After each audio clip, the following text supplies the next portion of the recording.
Welcome everyone to Through the Void Gate, a Warcaster podcast for new and experienced players. Deploying in 3. What's going on, everybody? Welcome back to episode 5 of Through the Void Gate. I'm Josh, and I'm joined today by Justin. Howdy. And Spencer. Hey.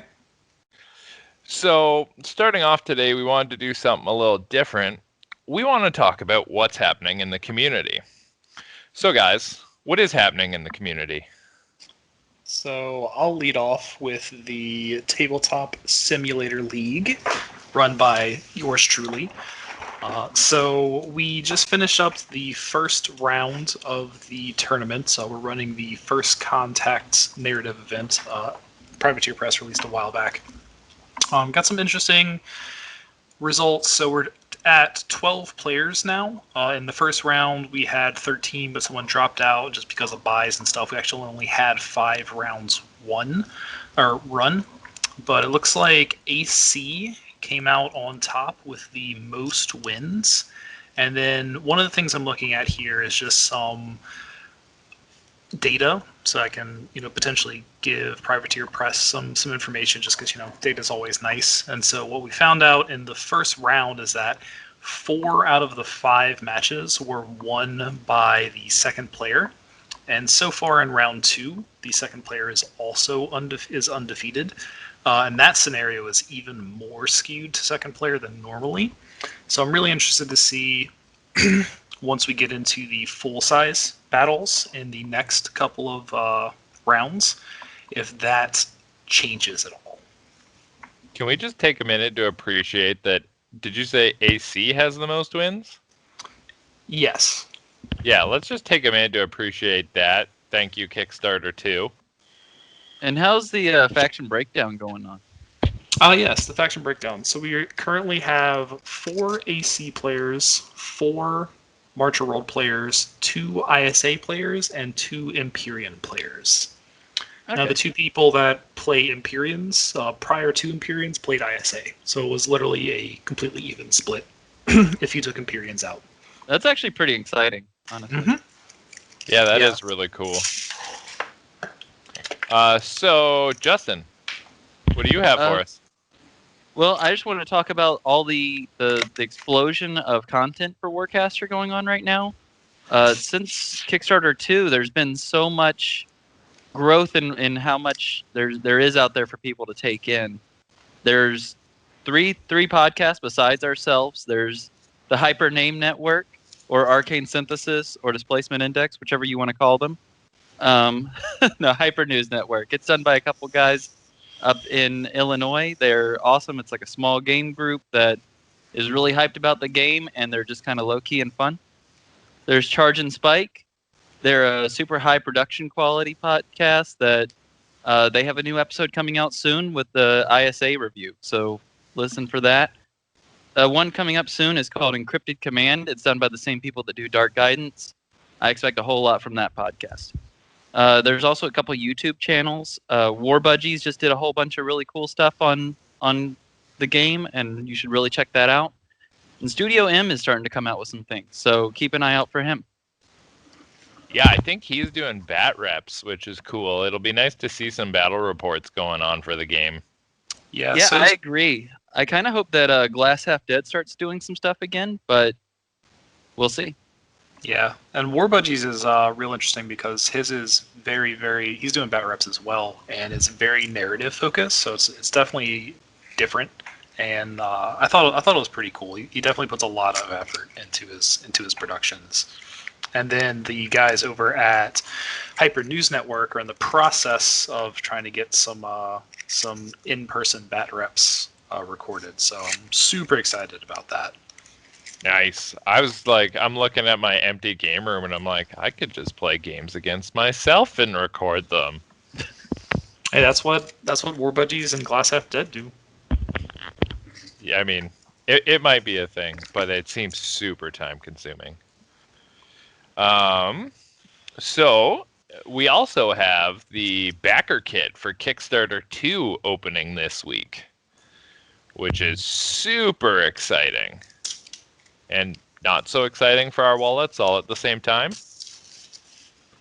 Because I know for myself, I'm picking up at least 2 vehicles, 2 of the Marcher World squads, the extra hero, or 2. And then, I do wonder if they'll have the playmat from the first Kickstarter in there. ooh, yeah. I think they said they would, but we'll see. Because that playmat, I kind of wish I had gotten it. Like I bought a mat just for this game, but like I want it. It's amazing. Yeah, It it's is really well super designed. gorgeous. Yeah, I own it. I picked it up for round 1. But people that have multiple factions, oh, this Kickstarter is gonna hurt. Because I'm looking at the stuff and there's so many new, good-looking shinies. Like, how do you pick and choose? Yeah, I'm gonna have to wait until ISA hits retail to pick them up because Empyreans Just Ultimate. money. Yeah, because Ultimate was $450, and yeah. They took And then all you're gonna his need a money. playmat, right? And then a couple like oddball pieces and Shush. Shush. Poor Spencer. Okay. don't feel bad for him. Speaking of Empyreans costing a boatload, Spencer is our resident Empyrean expert. So we're going to do a rundown of Empyreans and all the bad things they do to people. And I will promise now, and hold me accountable for this, that I will hold back the wall of salt I personally have towards Empyreans for this episode. Yeah, just your average salt shaker full of salt. I'll believe it when I see it. I'll do my best, okay? I mentally prepped myself for this. So, Spence, can you tell us a little about your experience with the Empyreans so far? Yeah, so far I think today was my 10th game with Empyreans, all in skirmish. I've played a couple of different maps, different scenarios, going first and second. I've tried a couple of different builds out. I've also played the 6-0 scenario, which was definitely interesting. But yeah, they've been a lot of fun, and I'm very, very happy with them. What made you choose the and I haven't even come close to losing except for the one game against Justin. Yeah. That came Well, down so close. Yeah, that was so close. Heart of the cards. Yeah, Spencer top decked the card he needed at the very end to win. After just shuffling my deck. Yeah. And he only got one card off the top. So Yeah. 1 in 9 chance, baby. Let's go. Oh, God. Poor Justin. it's fine. So, what made you choose Empyreans? They're gorgeous. So, Touche. well, I mean, like we talked about the other day, aesthetics are obviously, the first draw. And then I really like resource management. I like having options, being able to manage my resources effectively. So that's what drew me to ISA. And then when Privateer Press said that the Empyreans are going to have, arc management as one of their primary things that they do, I was like, please let me like this faction. Please let me like this faction. And then the rules drop. And they just have everything. And I was like, I like this faction. And so, yeah, I was originally planning on going for an early bird. That changed. So, you said you have 10 games, so are 4 of those against me? I think 10 games. It might be a little bit more, but somewhere in that general area. But yeah, 4 I'm against, surprised it's only 4 10. against you. It seems like more. It may Yeah. be more. I'm not I was sure. super shocked at 10 too, because let me tell you, the 4 games I have played against Spencer, I have got handily whooped on. Let's see. I played you 4 times, Red twice, J twice. So that's 8. 2 in the We league. played at That's least another 2. once. We might have done 2 times. 11, 12. Yeah, more than 10, less than 15. Somewhere in that area. One of my losses to Spencer even included tabling him turn 1 and having him come back to win. You tabled me, was it top or bottom? I hate the baseball reference because I never understand it, of turn 2. Okay, it'd be bottom of turn 2 because I went Yeah. second. No, you went first. That's why I Okay, was so come back. it would have been Yeah. top. Yeah. Trust me, I tabled him there too. It doesn't do any good within the pulse round scoring. No, it does not. It feels real bad, real bad when you table someone and he comes back to just tune you for the next 2 rounds. So, that being said, what would you say their strengths and weaknesses are? Yeah, so I'll start off with the weaknesses, just because there's not a lot. Jeez. I mean, listen. This is an upfront and honest podcast, people. Yep. So the weaknesses that I've got for the Empyreans, one of the big ones is that they have no way to deal with continuous effects, and continuous effects are super strong in this game. So in my game today for the league, I had forgotten about a Marauder that existed, and my Sentinel got system locked out of all of his weapons, and I was very, very sad. It didn't matter, but it made me really, really sad because there was nothing I could do about it except for recall that Sentinel. So that's a huge thing. System lock, fire, lockdown, corrosion. They're all nasty. Continuous effects are just disgusting in this game. Now, Ironically, all stuff you have access to in Empyreans. yes. And then the other thing is that they're slow and they have short ranges. So they're similar in an aspect with ISA in the fact that they can't reach out and touch people very well, but at least ISA has the Morning Star, to potentially do that. Or a 17-inch range Fury from a Weaver. So the longest range in the whole faction is 14, and most of your best weapons are in the 10 to 12-inch range, and they have no access to flight outside of the Zenith. The Aerolith does give their squads Pathfinder, which is really nice, but other than that, they're not super mobile. So in skirmish, you can play around the short ranges, just because the scenarios tend to be much closer together.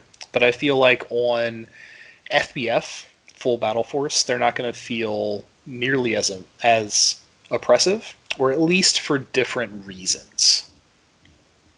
Now, as far as the strengths go, like they alluded to a second ago, Empyreans just have everything.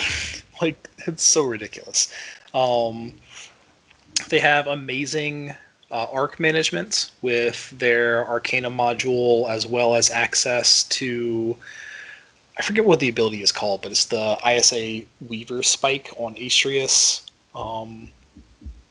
which is awesome. They have access to Mira, who's just like the arc management person, and I am going to take a second to talk about her because she did get a change recently on the Kickstarter 2 comments. Privateer Press confirmed that Mira's charge ability has been changed to where basically anything that starts within 10 inches of her during their activation can charge themselves with one arc. And it is not like Arc Exchanger, where they can't be charged already, so you can charge a jack from 1 to 2 or 2 to 3, which is pretty crazy and really, really good. So you can do some silly things with Mira as far as like moving your arc around the board and making sure that you're getting maximum value out of your models.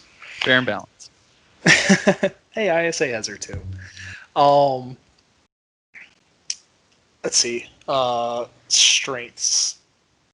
Yeah, they can just do everything. So I mean, their squads remove activation tokens, which is crazy. They have the potential for really high volumes of attacks with their Havoc engines, where if they kill something, they can make another attack.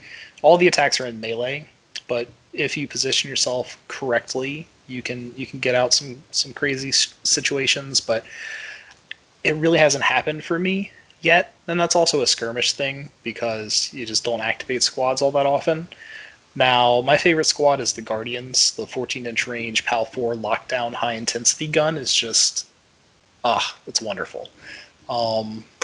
And a fun little combo is if you put Paradigm Chrysalis, I believe is what it's called, on them, and they're securing a location. They can be a Rat 3 or Rat 4 on the airlift. I highly doubt it's going to stay Rat 4. With four red dice. Like, it's really silly. Lockdown's an awesome effect. So they can toss those out and just really mess up your opponent's ability to, make scenario plays, and the game's all about scenario. Strike Force are interesting. Not a huge fan of them, but they're fine. Vanguards have the potential to be absolute monsters, but they just have to be in the right situation. That's their melee squad. So if they're able to really take advantage of their sidestep and their Havoc engine and their high intensity POW 4 melee weapons, then they can do some damage. The Sentinel is an absolute monster, and that's where they're getting the we can do all the continuous effects abilities, because he does have one gun that puts both corrosion and lockdown on somebody, and he has access to a Power 5 12-inch fire spray that is just ridiculous. It's so good. I've never thought that every particle weapon would just disgust me as much as that Rage 12, PAL 5, fire spray. It just keeps getting worse as he keeps going. I hate that gun more than any other gun in the game that doesn't fire a gate. It's so ridiculous. Quick pro tip for people: if you target someone with Guardian, like Corvus, then they can't Guardian the other attacks from the spray. So just quick little pro tip. And it feels real bad. Real bad. Yeah, because you have to target someone in order to Guardian it. So if it's something that is not targeted, they can't Guardian it. Yeah, Nova Cannon is just insane. The Sentinel is just so tanky because of his spike and just the way he is in the faction. So between the access to the Factotum, who is just amazing, and I'll talk about it next, and the kinetic reassembler, I probably said that wrong, but anyways, the repair cipher that is Empyrean only, you can keep that Sentinel up and running and activating the entire game. It's disgusting. And with access to phase projectile cannons, where it ignores cover and line of sight, it can just be absolutely disgusting. The funny thing is, I never thought I would see Smart Lock Cortex available on a heavy, because it just sounds super OP. But the Sentinel has access to so much cover ignoring stuff already, and they're the best weapons available on it. You just don't even take it. You take Avatar so that you can spike and just remove your and not place an activation token, so you can just keep coming. keep on trucking. It's really nasty. And the Factotum is the true chunky boy. Speed 6, don't expect that to stay. I've been running it at speed 5 for 9 games before I realized it was actually speed 6, because I just assumed it was speed 5 like all the other chunky boys. Defense 3, higher defense than any other chunky boy. Arm 4, 3 boxes, so it's tankier than a Marauder, it's faster than a Marauder. It doesn't have the output of a Marauder, but if it's charged, it can put system lock on things, which is really cool. It doesn't come up, I haven't been able to system lock anything with it in any of my games, but it's too busy babysitting the Sentinel and making sure it stays alive. And boy, does it stay alive. It does. In my league game, round 1, Factotum was the MVP. It healed 7 points of damage throughout the game, and was literally the reason that I won. That, the Hound Cortex, but we'll talk about that later. Plus, it has the jump start, so it can just keep that Sentinel activating every turn. Yeah, between Avatar Cortex, Jumpstart, Impulse Inducer, you can activate a Sentinel every single turn of the game. It's and it's crazy. not even that hard. No, it's really not. It's not difficult. If anyone wants to buy that army we advertised last episode, Empyreans are starting to sound real good. Yeah, it's real nasty. All of their solos are really good. They don't have super high output solos, so they're kind of in the realm of Marcher Worlds. In that case, the Fulcrum is like their one output solo, but it is a utility piece, between being able to displace either enemy or friendly models.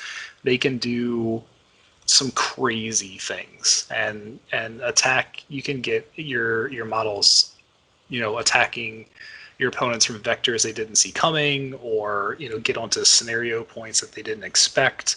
Or on skirmish, you can have a vanguard squad with, if you displacement index, meleeing stuff in your opponent's deployment zone, top of turn 1. It's pretty nasty. Now,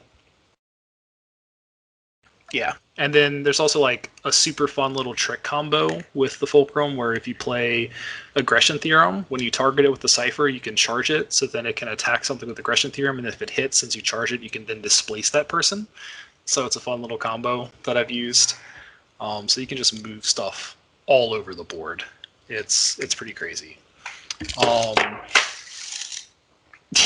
Yeah.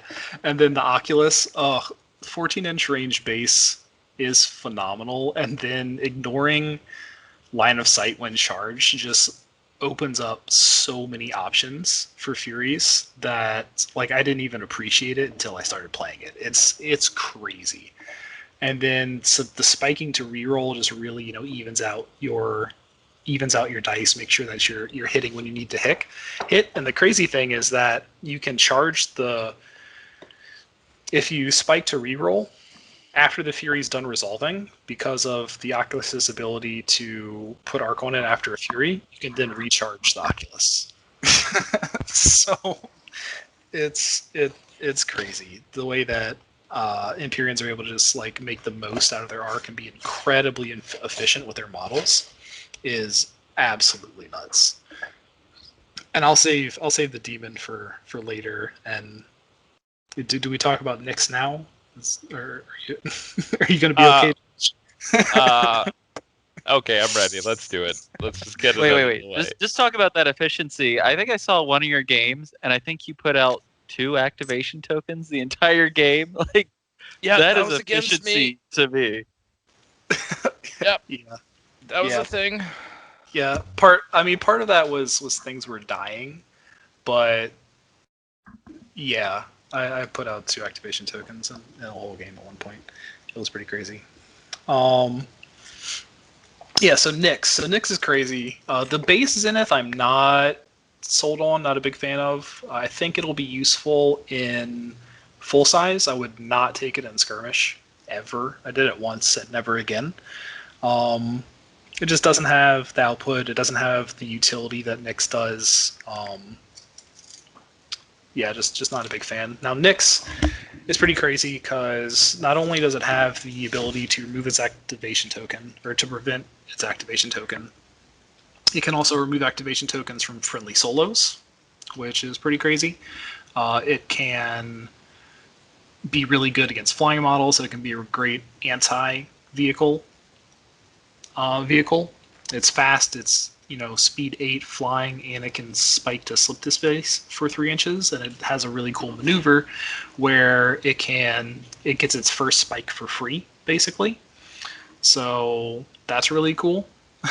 And then of course it has 12-inch range, strafe, high intensity. It's only POW 3 gun, but it has that, and it has access to a whole bunch of crazy stuff. I've been running the shield gun lately just because keeping Nyx alive is nice. I don't think that the extra output from the Nova Cannon is worth losing your Nyx super fast, because I don't really care about my Nyx surviving all that long, but the more fire that it can draw, the happier I am. So that's why I run the shield. Plus Plus, the shield does have force ram, so every now and then you'll be in a position to where you can really take advantage of that slam. Especially in skirmish, where it's not unfeasible to be able to slam things off the side of the table. Now, Let me know when you're tagging me in. now the big thing about Nyx is its ability to spike to launch a gate. So what this allows you to do, and this is the same thing that the Morningstar can do, is turn 1, when normally you can't summon any models turn 1. But with Nyx and the Morningstar, you can launch a gate during your activation phase and summon during your summoning phase because you have a gate out, which completely throws the tempo of the game off, and it's just a really big swing in your favor. Because going from having 5 Arc of Deployment out to having 10 Arc of Deployment out, although we do have it on good authority that is going to get changed possibly tomorrow, as of the time of this recording. So we'll know if it's changed or not by the time this episode is live, to the way that the ISA Cipher card works, where you can only charge it with a maximum of 3 arc. So Thank the Lord for that. Because being able to drop a solo and a heavy out of that thing at the end of turn 1 is the most infuriating business ever. I don't know. I think 2 demons and a factotum are probably more frustrating. It's Just because true. you have more boxes and bodies to deal with. It's true. I agree. I started out dropping the Sentinel, but it was a really, really risky play. If you don't kill the Sentinel, I win the game. If you do kill the Sentinel, I lose the game. So whereas with the 2 demons and a factotum, it's very, very safe because the chances of them killing both of your jacks are very slim. Well, and the Sentinel starts off Def 2 and no arc. Like, Right. it's not unbelievable somebody could kill it. Yeah. So unless you deploy it somewhere really, really safe, then it's not what I would go for. But one of the big things is using a Nyx play is you can be really, really aggressive with it. Now getting that change down to 3 means that I'm only deploying a demon and a factotum now, Which means seems that, much more reasonable. yeah, because now Only. it's way So now it's way easier for my opponent to kill the things that I summoned, and then that messes up my activation economy unless I used the maneuver to not put an activation token on Nyx. So, but that also messes with my scenario presence. So, getting it nerfed to 3 or getting it updated to 3 is, I definitely think, good for the game overall, and it makes choosing Nyx or choosing Gatecrasher on the Morningstar an option now and not an absolute must-have. Because before it was, because it was just that strong. Okay. So on that note, we got a question on Facebook from Tim Adams. And this is a multi-part question, and I called dibs on this one, so I'm going to break it down. Because I have a love-hate relationship for the Nyx. I love it. It's real pretty, but boy, do I hate facing it. So, part 1 of his question. How strong is the Nyx Gatecrasher opening in skirmish, and is it enough for you to not want second turn? So, yeah, I think it'd be better if we just address them individually unless they go together. Okay, so how strong is the Nyx Gatecrasher opening in skirmish? In my opinion, it is before the change, absolutely insane and swings the game drastically in Empyreans' favor. That being said, with the change, when he does drop the 2 demons and Fulcrum or Factotum, I'm usually able to kill 1 demon and the solo. I can't quite get both the lights off the table. So dropping it to 3 now means I can probably remove the stuff that comes out of that gate, so it doesn't feel as bad. Correct. It's with the changes, it's not nearly as ridiculous. With the current rules as written as of the time of this recording, it's It's insane. That's just the best word for it. Absolutely bonkers. And now, is it enough for you to not want second turn? To that, I personally would say no, because there's often a place you can put the Nyx that hides it, so you're not getting there first, and it still kind of swings the economy in your favor. And unless it's a scoring on activation scenario, going second is still too strong to take first just to try and counter that. Completely. Yeah, I'd say it depends a little bit. Just like on the faction you're facing, just because, against AC, there's a high chance that they get a Weaver to velocity projectile your Nyx off the board, and unless you have like a weird board where there's terrain on the back edge, that Nyx cannot be placed in a position within the deployment zone to not be within 3 inches of the board edge. So that's terrifying. Marcher Worlds can potentially reach out and touch the Nyx because it can't get cover. So a fully charged, Ace Strike Raptor has a good chance of killing it. But even then, I've been tabled and came back and still won. So it might be worth the risk, especially when just second turn advantage is just so strong. So I would lean towards no. It's not worth going first. I would agree with that assessment. So, the next part of the question is, what strategies and skirmish would you use for each faction to combat the Nyx Gatecrasher opening? So you already alluded to the fact that AC can velocity projector it off the board. AC also just has the ability to hit it really, really hard with a Cypher first turn. Mm-hmm. Which could potentially, I don't know if they could remove it, but could definitely put a dent in it. And I'm not sure if they could get there with anything else, but it's worth consideration. Mm-hmm. With Marcher Worlds, if you're running that Strike Raptor, I always drop my Strike Raptor turn 1. And I do my best to reach out and touch Nyx the first chance I get. Like, even if it's already dropped its gate, I usually still try and kill it, just in case. I'm in the same boat. You don't want that kind of efficiency to haunt you in future turns. And it isn't like the Nyx is not just a significant gunboat by itself anyways. It's a threat on top of adding threats. Yeah, and it has great scenario presence, because it can move, 9 when it double spikes? It can move 11 inches. 11, right? Because it's 8 base. Yeah. Yeah, so it just gets to where it wants to go on the board, and if it uses the maneuver where it doesn't take the activation token, it just cruises around the board taking scenario spots. So definitely something you don't necessarily want to let linger if you can help it.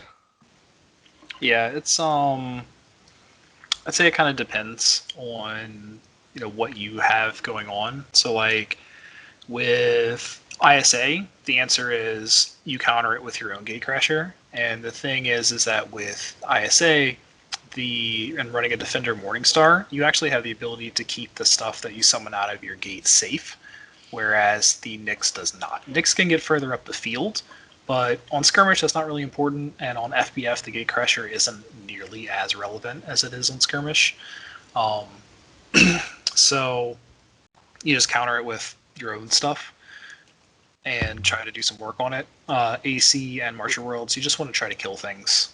One weird thing you can do against Nyx with ISA first turn is if you do deploy Annihilators with or any unit with an attachment, that attachment can actually slam Nyx off the board. So he gets to go up 7, and they believe he's got a range of 12. So you need displacement index, but you could get there and just slam him right off the board first turn. So, yep, because his is one of only 2 or 3 slams in the game that don't care about base size. Yeah, well, it's now his and velocity. Now is there another one? Yeah, well, anybody that has Force Ram. So Nick, the Zenith has Force Ram. I think the Sentinel and Damon have Force Ram. They would. And then all of the vehicles besides the Scythe have a slam gun. Yeah, and their slam, it doesn't matter if it mentions base size, because so far they are the biggest base. So Correct. And he breaks it down by basically saying, how do you beat Spencer? And to that I say, you hope whatever luck god that rides with him forsakes him that day. Because the man's dice are bonkers to the 10th power. So, You know, I'm not a good player or anything. I just gypsies love me. You know, that's just... I mean, you're a great player, but it'd be nice if your dice let you down occasionally. They do. I just No, they don't. I just play they out. do not. Yeah, thank you, Justin. You're outvoted on this one, bud. I mean, the sorry. 1 in 9 heart of the cards. Come on. Yeah. Sorry, you're outvoted. This is a democracy podcast. That's fine. That's fine. And then he says, love the cast. Keep up the great work. Thank you for the kind words, Tim. We appreciate you writing in your question. And if you need to talk over beating Spencer, hit me up on Facebook. You got to beat me first. I'm hoping to form I'm hoping to form Creating an an alliance. anti-Spencer brain trust. Listen, soon there's going to just be a just a Facebook group just about a how to beat coalition. Spencer. It's going to be all these salty people wanting to beat Yeah. Spencer Warcaster.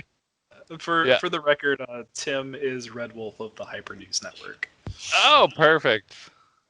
Red, we'll talk. We'll talk. Okay. So, moving on. How would you compare the Empyreans to the other factions after Kickstarter 2? So, I mean, I definitely think the Empyreans are in a really, really good spot. I think that they need a couple of tweaks. I think a few things are a little bit overtuned, just because of how efficient they are and how many options that they have. Because there's been times where I've just been like, I don't know what to do here. Not because I didn't have things to do, it's because I had too many things that I could do. So they're very, very, very efficient. Now I do feel like after Kickstarter 2, all of the factions are in a very, very good place. So I think everybody is pretty competitive against each other. I feel like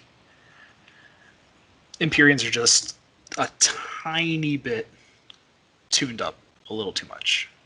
And it's just a couple little things, like the Factotum being too fast, the Aerolith having Rat 4 for some reason, a couple other little things like that. So, you kind of already touched on it, but what are some of your favorite Jack loadouts?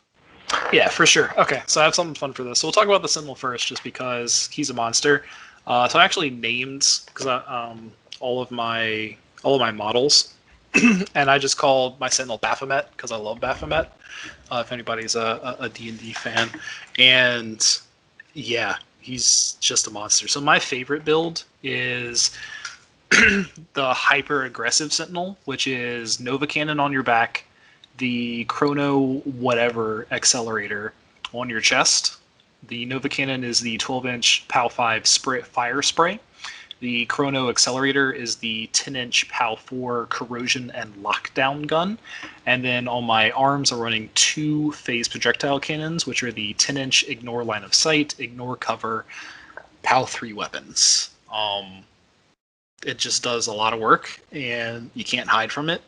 And with the Nova Cannon, it can get off, multiple attacks against different things, making it super efficient, ignoring cover, POW 5, fire, can potentially kill things at the end of pulse rounds. Josh. Yeah, it's a monster. And then just the fact that you can just keep it alive for forever is crazy. The best trick for the Sentinel is, like, if it's fully charged, and if you have a Factotum anywhere near it, and you've got the kinetic reassembler in your hand, or kinematic, or whatever it is, the repair cipher in your hand, you don't spike that arc off until you have to. You let it get to 3 health, and then, or 3 damage, and then you start spiking. And usually you don't even have to start spiking. So it's pretty crazy. Just the way that you can just keep it fully charged and full health just by using your faction. Just the options that you have. Now, Well, and fully charged, he's essentially a 7 health jack too. correct. That can be armor 5 or 6, depending on what loadout you take. It's very scary. The the best analog to it currently out of any of the other models in the game is the Strike Raptor.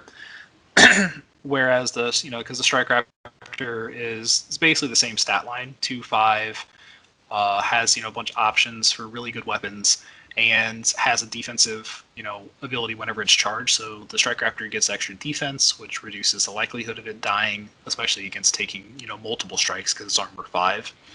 Whereas the Sentinel can just spike to ignore damage.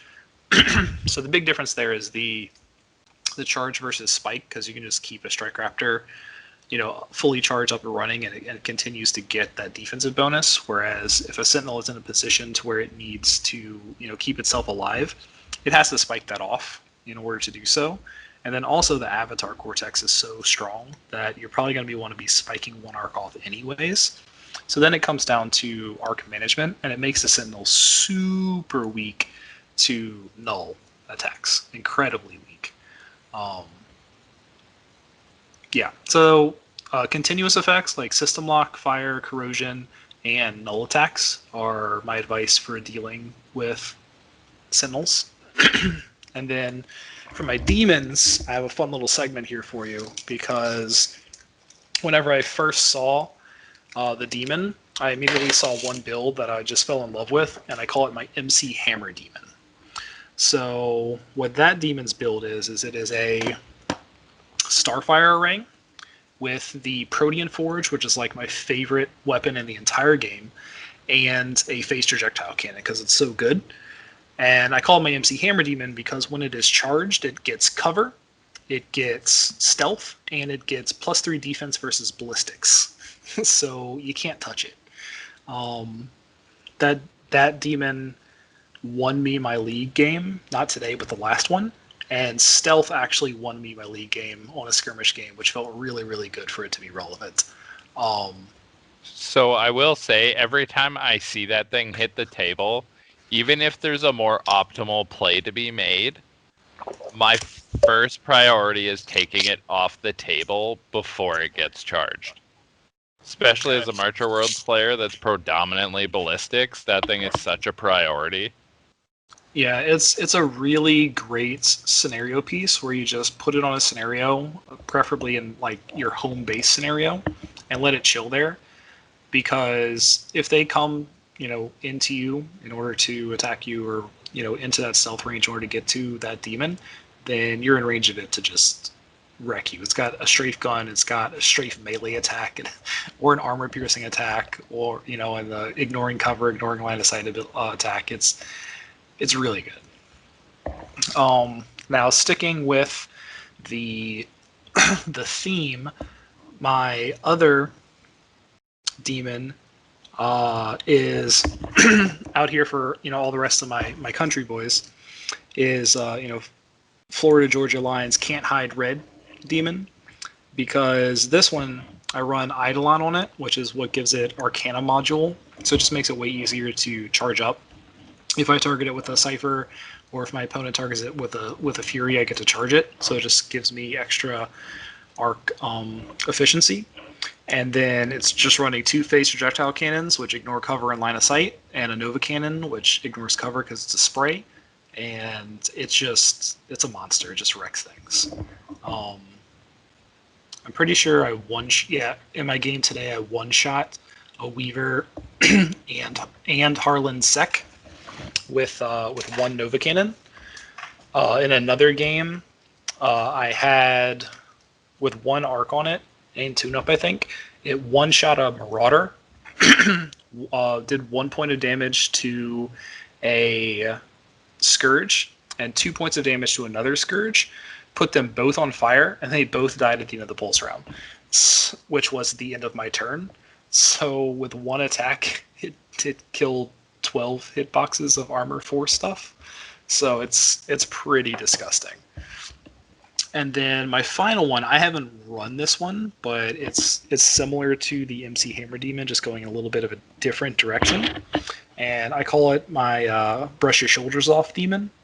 And so that one is basically the exact same setup as my MC Hammer Demon, except instead of running the Starfire Array, you run the Force Shield Generator, or whatever it's called, the one that gives it +1 armor. And then even if it does get hit, it just doesn't care.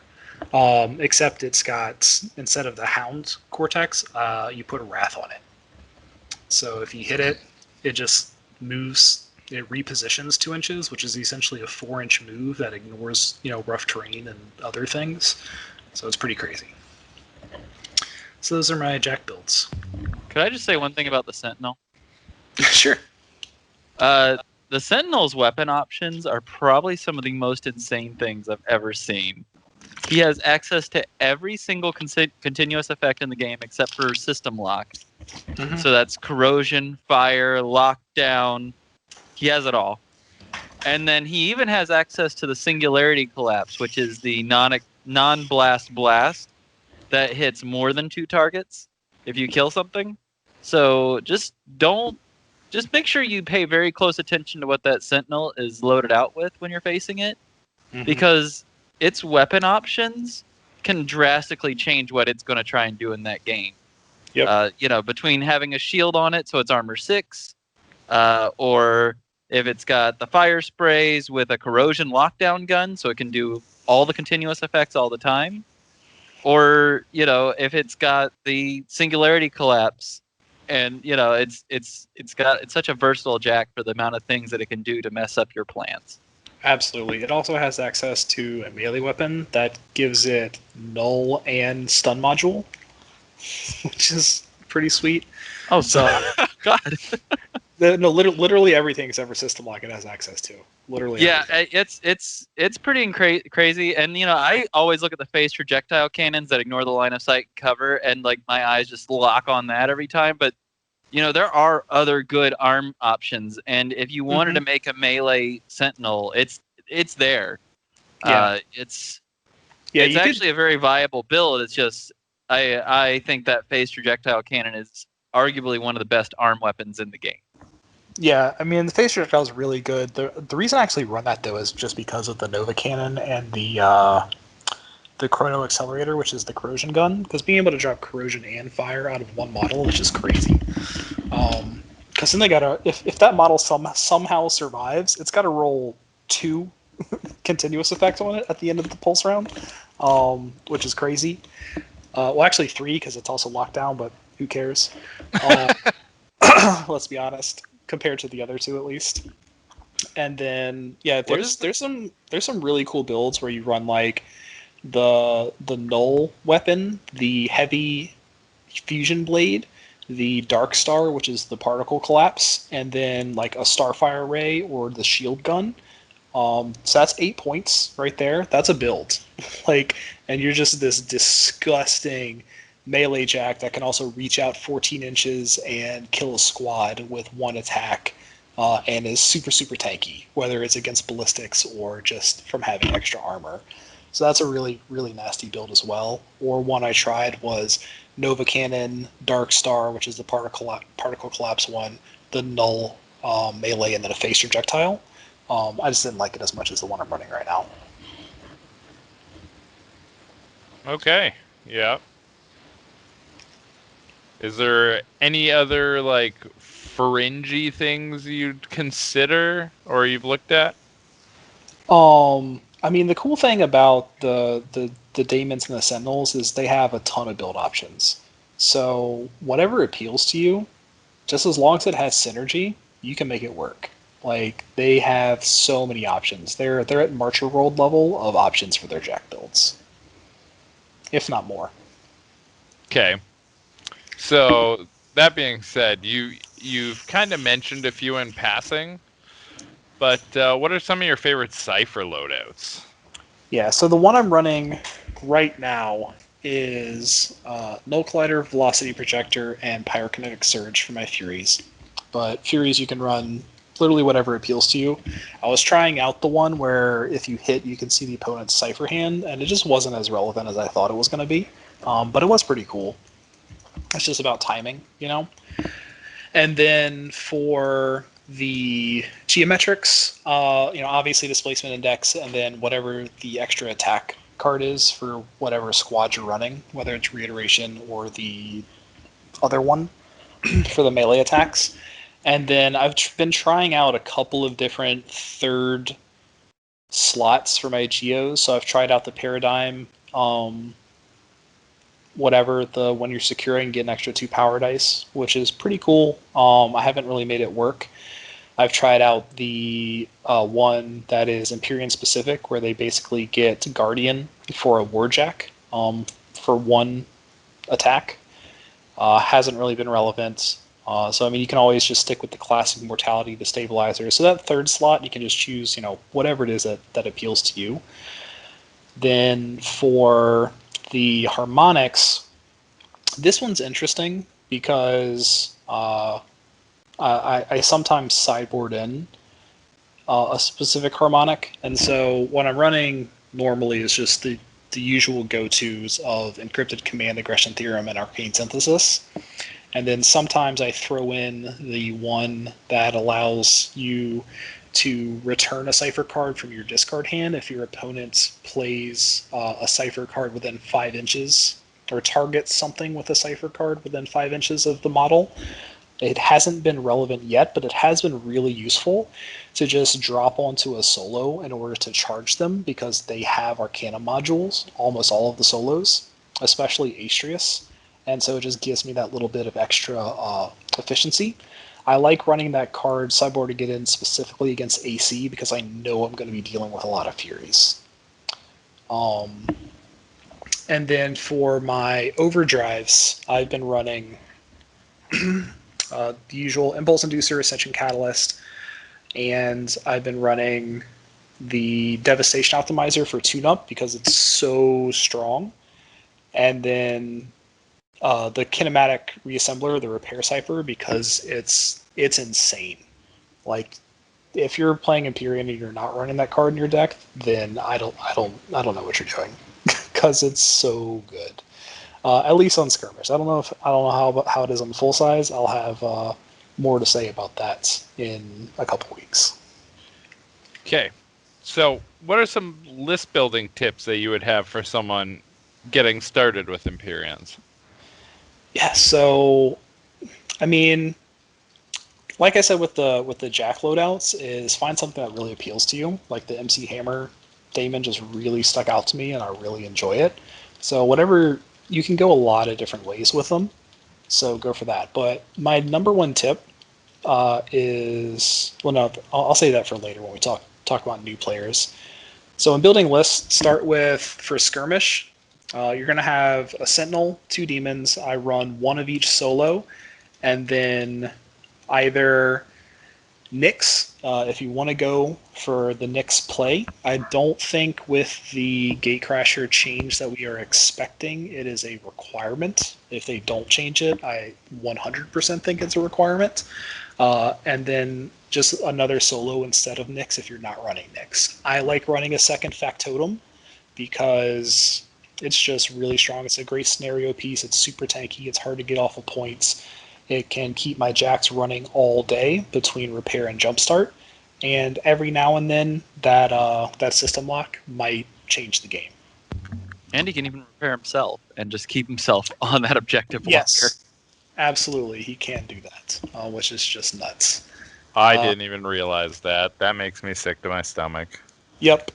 And as far as like what squad you take, it's choice. Like I said, I like the Guardians because they're the most reliable. They're the longest range and the highest POW. Vanguards can be disgusting though if you put them in the right place. And Strike Forces, they're just not good enough at any one particular thing that I don't like them as much as the other two. Now as far as full size goes, I got to play some to test it out, but off the top of my head, I'm definitely running 2 Guardians. I'm not sure if I'm running 2 Vanguards or 2 Strike Forces, but five squads. My solos are going to be Probably 1 Fulcrum, 2 Oculus, 2 Factotum, and then 1 Sentinel, 2 Demons, Nyx, and a Zenith probably. It maybe not a base Zenith. It really just depends on how its mobility and ability to not have an activation token, how viable that is on full size. Okay, and I think we'll revisit that too. I think once we all get some full Battle Force under our belts, we can revisit this and do a full Battle Force episode, kind of just talking about the basics of it and how we feel it changes from skirmish. Mm-hmm. So finally, I know I plan on jamming out a bunch of full Battle Force in like December and January. Yeah, I'm gonna try to get in. I'm definitely getting in at least 1. I'm gonna try to get in 2 this weekend. So we'll see. I know Red Wolf was playing a game today and was clocking himself, and he got it. He clocked himself at 1 hour and 34 minutes or something like that. So I mean, a 3-hour full battle on TTS is not bad at all. no, that is impressive. Yeah, not I've bad. seen skirmishes go that long. Yeah. Hey. Okay. So, moving on. Finally, what advice would you have for new Empyrean players? Yeah, so my number 1 tip for new Empyrean players is read your cards. There's so much on there. Read them and read them and read them again. Because even, I had played 8 games and was playing the Factotum with 1 less speed than it had. I didn't realize that the Fulcrum, if it's charged and gets attacked, which my Fulcrum's never charged because I almost always, reposition with it. But if it is, then it gets attacked, it can move 3 inches. Like there's just a lot of little things, and making sure that you know all of your rules and all of your interactions is super important because you never know when that little rule is going to be super relevant. And other than that, it's just play games. Like they're a lot of fun, and it's just going to take a while in order for you to really figure out all the different little interactions that they can have with each other, because there's a lot. Yeah. I have played 5 games into them now, and there's still rules that surprise me. Like, oh yeah, the Sentinel can also do this. It's like, oh, okay. But you know what? All my salt aside, they are a beautiful faction, and they play super unique compared to everything else. Every other faction seems like they have one thing they do very well, where Empyreans feel like the all-comers. Well, they feel like they do the good thing that everybody else does. Except for range. They don't do range, so as a Marcher Worlds player, I'm going to proudly lay claim to that. So, but they do fire as well, and they have as many sprays as Marcher Worlds. Yeah, and they have the movement shenanigans of Marcher Worlds. Yeah, and they do sprays better. That's true. Empyreans have a little bit of everything, and so I think that they're definitely a high skill cap faction, just because being able to really take advantage of all the different things that they do, you have to understand not only your faction but your opponent's faction and how to make the most out of scenario. So they can definitely be insane, but in a experienced player's hand. It's gonna take experience in order to get to that level, though.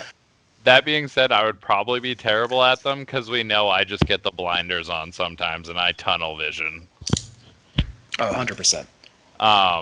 So let's run down the last few questions from Facebook.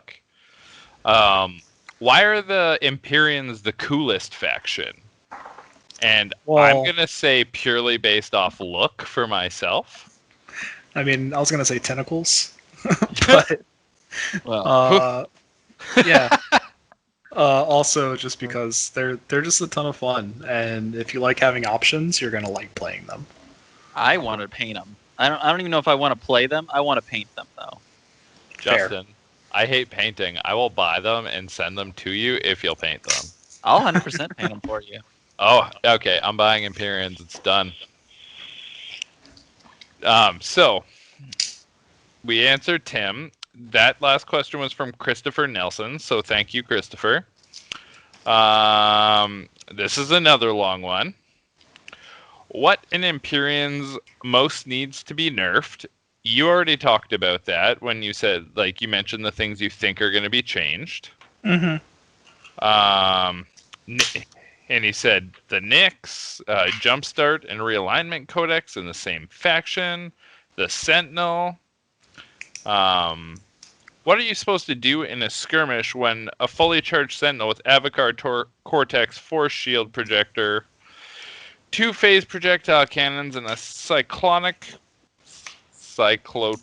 razor or chronomorphic accelerator just starts back-to-back activating? You try and hit them with null weapons. You put fire on them and hope they don't roll like Spencer. Well, I can tell this person has obviously played Spencer. No, because that is not my build. So what some of those weapons are, the one that was mentioned is the back weapon that gives extra armor, which I haven't run yet, so I don't know what a armor 6 Sentinel feels like, but I haven't felt the need to be armor 6, and because I think the only times that my Sentinels have died is when they've been slammed off the table. Or fire does 2 points of damage. Oh yeah, that too. So there's that. I don't feel the need for the extra armor. The Nova Cannon is just so ridiculous. I want the Nova Cannon. The other one that was mentioned is a chest weapon that is high intensity and you can spike to turn it into a spray. I do not like that weapon at all. One, just because I'm not a huge fan of high intensity weapons in general, and then the fact that the spray option is a spike, which is way worse on high intensity weapons because then you're losing 2 arc or 2 red dice, which basically translates directly into your power because it's only POW 1. So I don't like that weapon. That might be the only actively bad weapon in faction. Yeah, the other one is like one where if it kills something when it's not charged, it can charge itself.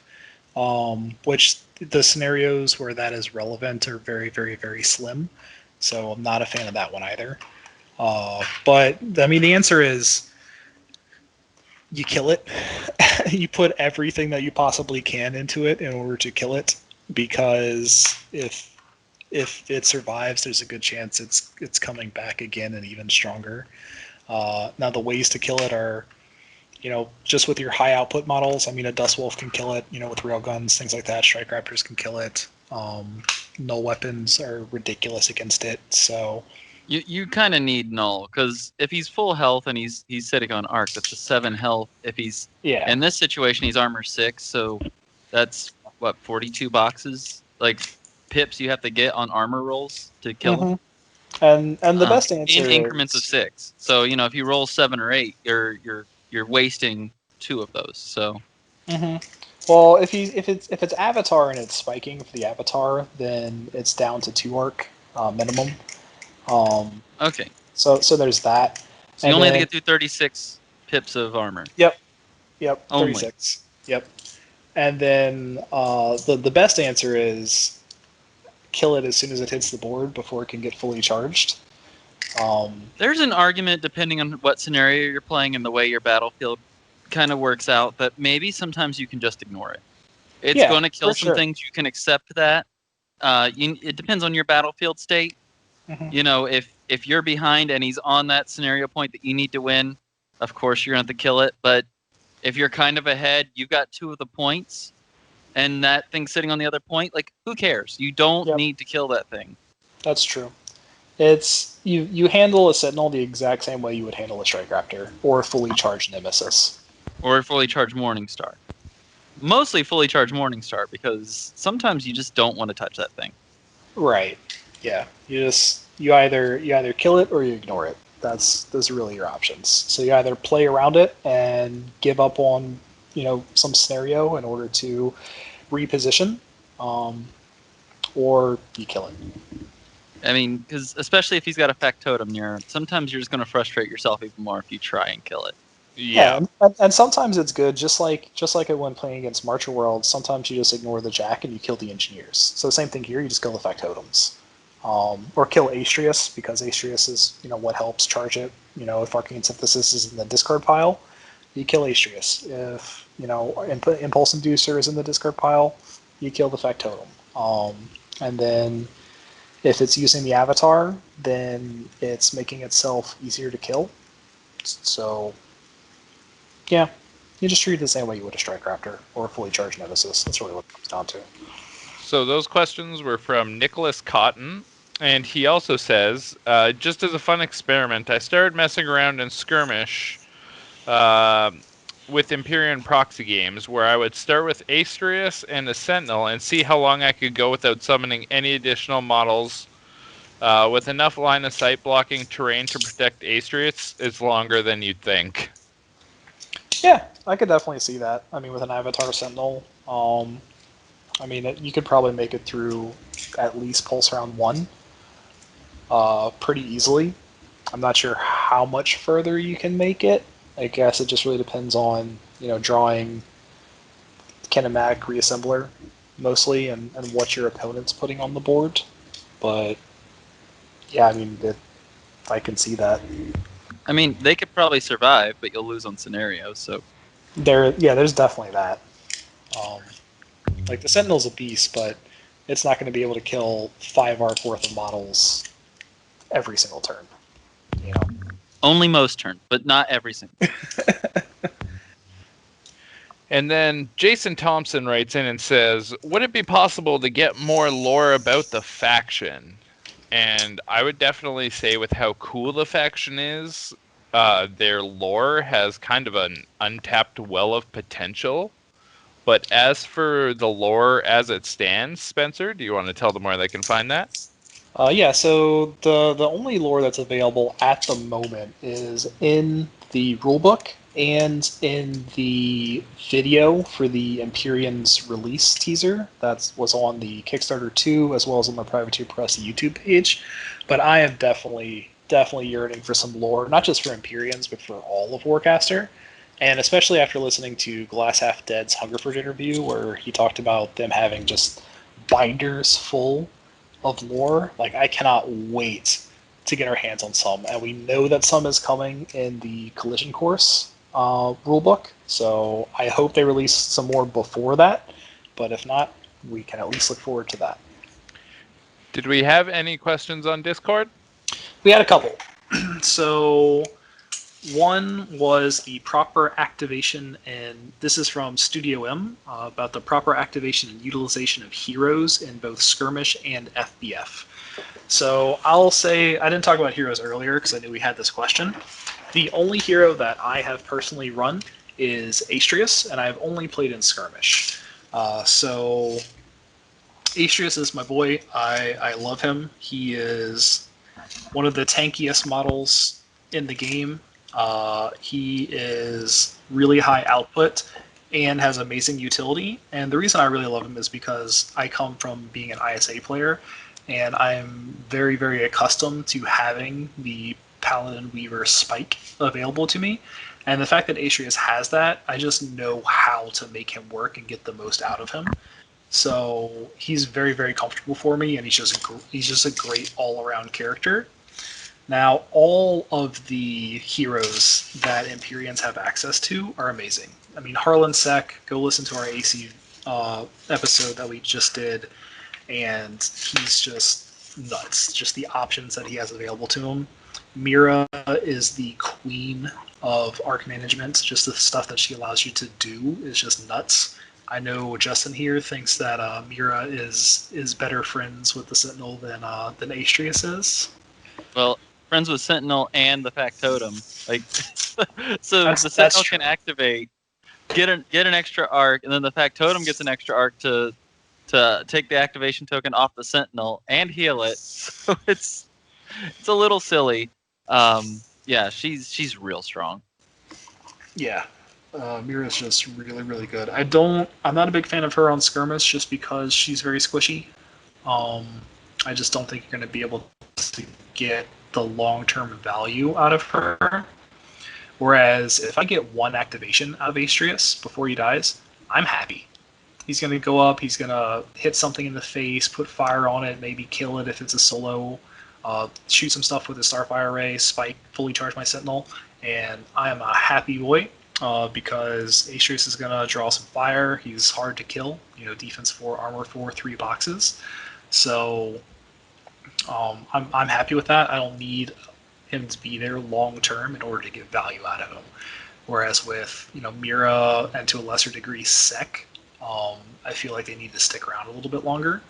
And Corvus, he's a great model for his Guardian ability. He's the only model in the game that can use Guardian without spiking. So he can just sit there and eat shots, especially with a Factotum being his best friend. He can just make sure that your opponent doesn't put the shots where they want to put them, which can it can win you a game. Corvus is my boy. 100%. Yeah. And the fact that he punches Warjacks real good, and on skirmish Warjacks rule the world is really nice as well. I legitimately never get to punch anything with Corvus because it's like I'll drop a high priority target like a Strike Raptor or Fiddles, and then I drop Corvus right behind them, and it's like, all right, you can shoot the high priority target, but Corvus is eating 3 damage one way or the other. I mean, Corvus might live if you don't put it within 2 inches of Fiddles versus an Annihilator squad, but it's fine. Man, you really had to call me out on that? A note about Mira and Corvus. Corvus, he's also got Force Ram as a spike, so he can slam anything in the game, and I love slams, so it's really, really strong. Justin loves touching people's models, guys. I do. It's my favorite. Confirmed. Anyways, Mira, one thing we didn't even note on that she's got is the Psycho Relay, where she brings your hand size up to 6. That's true. So that's the same ability that Raxus has, and that's kind of one of the things that makes him an auto take in AC, and she just has that. So you don't realize how powerful that extra Cypher card is until you have it. So just make sure that when you play her, you do get your extra Cypher card. Yeah, and I think you need to play her a little bit safer than you would Raxus, because she doesn't have the output that Raxus does, and her utility is just so good. 100%. She's a super utility model. Mm-hmm. So what else did Discord have for us? Weaknesses compared to other factions. So I'd say that one of the... We talked a little bit about it earlier with the weaknesses of just being slow and short range, but one of the things is they don't really hyper specialize in anything other than being good at everything. The only thing that they specialize in above anybody else is their ability to remove activation tokens, because with Nyx, they have the ability to remove or not place activation tokens on every single unit type, which no other faction has access to. But they can't specialize in Furies or Melee and Corrosion like AC can. They can't specialize in... March World can literally specialize in anything. They can be the shootiest faction in the whole game. They can be the meleeist faction in the whole game, where they can be the defensiest faction in the whole game. And yes, I just made up words, and y'all are going to have to deal with it. And, ISA, they just, throw people out at you, have tons of attacks, and are hard to kill. I'd say Empyreans and ISA are the 2 factions that are closest to each other. So they don't really specialize in things like the other factions do. Okay. No, that pretty much checks out. Mm-hmm. And then the final question from Discord that we have who is that last question from? That is a good question. I will pull up Discord and answer it while I answer this other question. So the last question is, does ARC management feel different? And the answer is a little. The ability to charge your models by playing a cipher on them makes you play your ciphers a little bit differently and handle your arc a little bit differently. So it's definitely a different play style. So all in all, the answer is yes, but it's hard to quantify that because I'm already used to moving my arc around as an ISA player. So it definitely feels different than ISA. Now, compared to the other factions, I'm assuming it also feels really, really different because the other ones just don't have as much arc management available to them. Now, those two questions come from they are both from Sergi. Cool. So I just want to take a quick second to thank everyone that wrote in with questions. We're getting more and more questions every episode, which is great. Where it doesn't really matter how long the question is. We're going to try and take a little time to answer it the best we can. I think we've covered everything, mainly how broken Empyreans are. But should we wrap this up with some final thoughts or what? Sounds good to me. Yeah, sounds good. Spencer, this is your faction, so why don't you start us off? Yeah, so final thoughts are Empyreans are a lot of fun. They're a lot of fun. And the backer kit's about to open. We're assuming that they're going to have pre-orders available. So if you're on the fence about picking them up or not, I do not regret my ultimates at all. They're a lot of fun. They're gorgeous. They're going to be great to paint. So if you're thinking about getting them, get them. Justin? I think the Empyreans probably have some of the most versatile play styles in the game right now. They don't have to hyper specialize like I feel Marcher Worlds kind of gets pigeonholed into. They can kind of just be good at everything in general. They have access to just about every rule in the game in some form or another, like Psycho Relay or all the continuous effects in some way or another. They have access to just about everything, so it really helps you tailor your force. And they're super beautiful models. Like if you just want to do hobby, this is your faction. And they're so versatile in what you can do, just because, with their story being that they've taken over countless races and kind of assimilated them, you can do some fun things with the army if you love conversions. So just pick them up, try them out. Learn to play with and against them, and have fun. And my final thought is anyone out there that wants to come join it, come join the Anti-Spencer Brain Trust. We meet every Mondays. So let's stop the tyrant.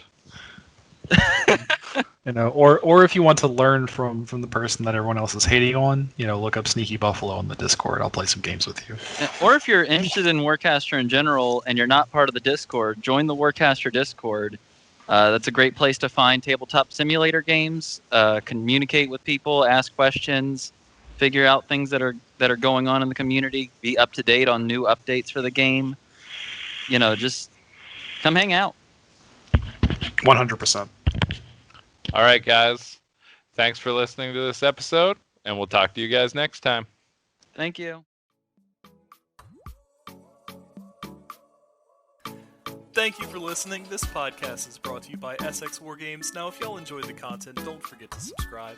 Now, for more content, you can check out the Through the Void Gate blog, or join us on the Essex Wargames Facebook, Discord, and YouTube. Stay safe and roll super strikes.